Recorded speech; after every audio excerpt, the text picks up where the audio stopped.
Aujourd'hui, on présente le nouveau Multi-Farmer, le 40.9. Ses caractéristiques, c'est qu'on va arriver avec une machine qui aura une puissance moteur plus importante. On arrivera sur du 160 chevaux. On sera avec une nouvelle cabine, une nouvelle génération. Une machine qui sera un peu plus grosse, qui permettra de faire des travaux encore différents, plus ciblés ETA, reprise de fumier dans les champs. Et bien sûr le concept Merlot du système de relevage arrière avec une prise de force mécanique.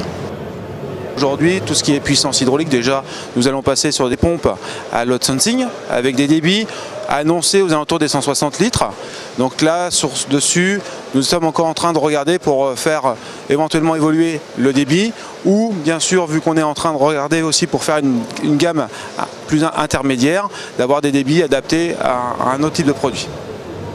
Au niveau de la capacité de la machine, donc première chose c'est la partie relevage du bras, on est sur une capacité de 4 tonnes, on monte jusqu'à 9 mètres. Vu que la machine aura un poids à vide différent, on aura plus de capacité de traction, de motricité et on conservera toujours notre système Multi-Farmer avec l'essieu arrière et l'essieu avant qui peuvent être bloqués selon ce qu'on souhaite faire.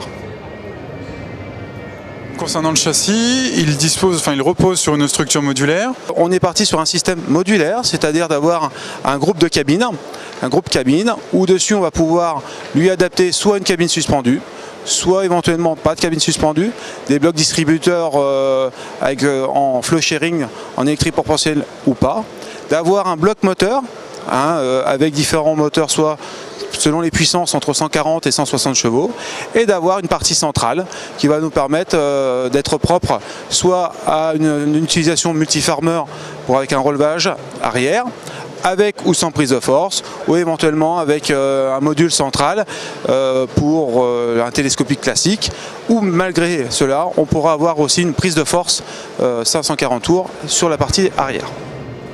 La cabine que vous voyez aujourd'hui est à 95% la cabine qui sera présentée, qui sera dans notre gamme sur l'exercice 2014.